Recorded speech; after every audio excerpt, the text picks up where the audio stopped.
Nós estamos estudando um tema que eu acredito que é muito importante, você entender aquilo que se aplica da Bíblia aos nossos dias, à nossa realidade. Nós temos, sempre que nós lemos a Bíblia, nós temos que fazer a seguinte pergunta: qual foi o contexto que essa passagem foi escrita? O que essa passagem significou para as pessoas que ouviram essa passagem pela primeira vez?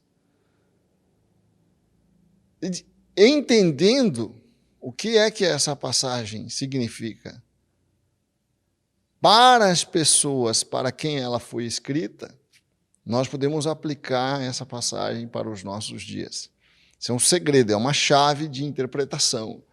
Eu compreender o sentido com que a passagem foi recebida lá na sua origem, compreendendo o significado de uma passagem que foi escrita lá na sua origem, eu compreendo, eu consigo aplicar essa passagem para a minha realidade.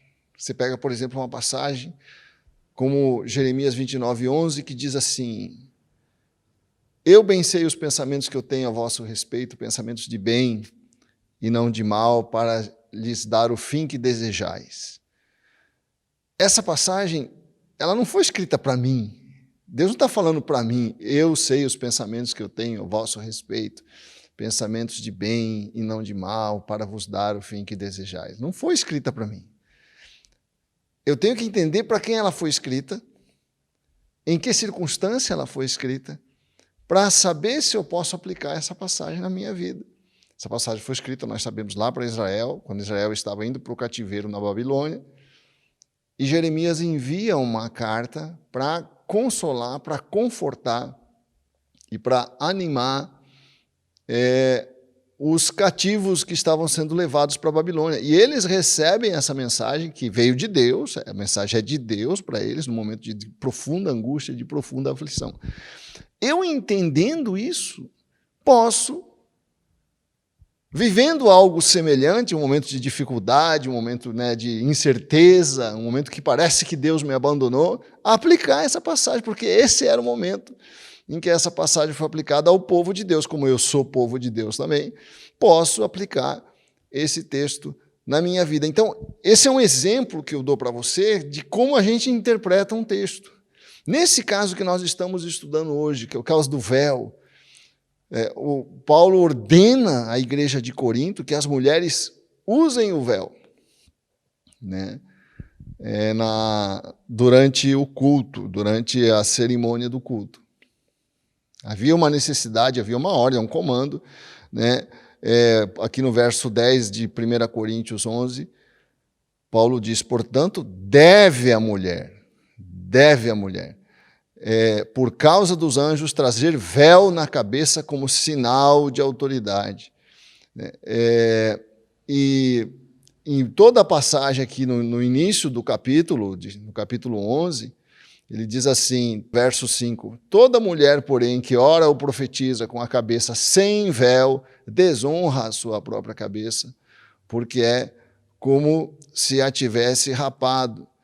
Então, ele vai falando vários textos aqui, que esse era o costume deles. E essa palavra costume é que vai nos ajudar a interpretar o texto. Ele diz no verso 16, 1 Coríntios 11, 16, contudo, se alguém quer ser contencioso, saiba que nós não temos tal costume, nem as igrejas de Deus. Quer dizer, qual o costume? De a mulher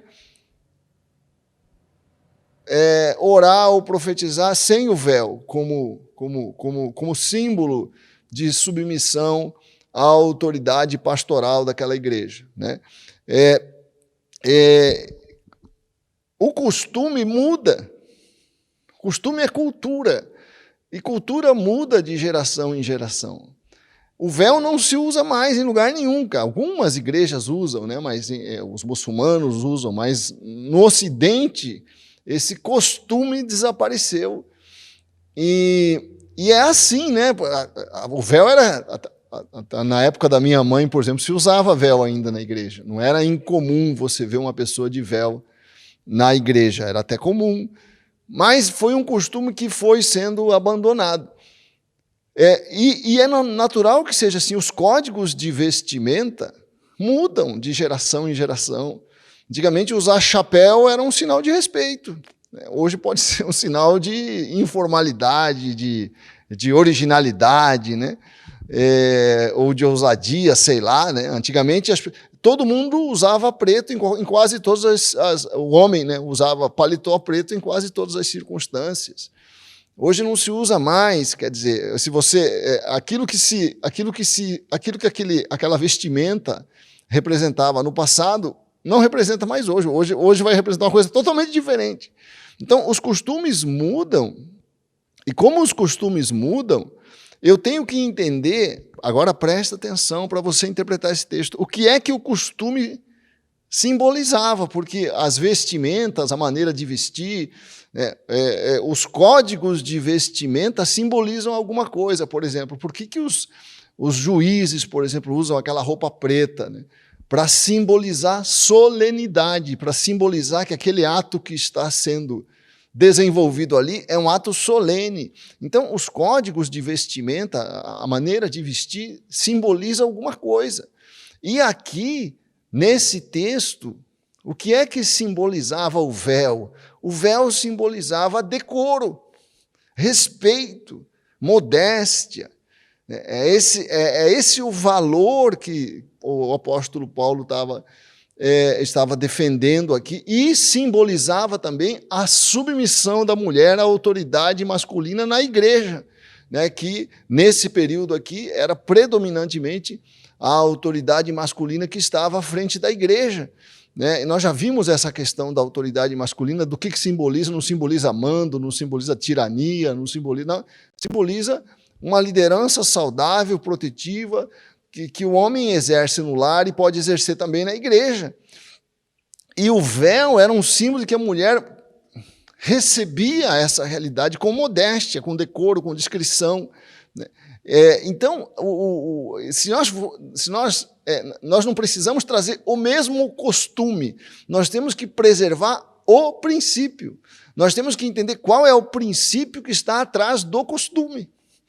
Porque o costume ele quer simbolizar alguma coisa. Se ele não, o véu hoje não simboliza mais nada para nós. Não adianta uma mulher usar o véu, ela vai parecer estranho, vai parecer esquisito, vai simbolizar a estranheza, né? Não vai simbolizar aquilo que o véu simbolizava na época do apóstolo Paulo. Você entendeu? Então, quando há um costume, você tem que perguntar assim, o que é que esse costume está simbolizando? O que é que esse costume está protegendo? Porque essa realidade que o costume está protegendo vale ainda hoje. Ainda hoje, a mulher deve se vestir, deve se trajar de uma forma modesta, de uma forma que transmita sobriedade, humildade, decoro, decência, em suma, né? Isso é importante para nós, em algum aspecto, porque a moda reflete um pouco o espírito da época.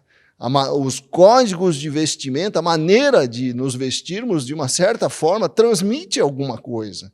Por exemplo, nós vivemos numa sociedade profundamente erotizada, né? Sensualizada. A questão erótica é muito importante na vestimenta feminina hoje.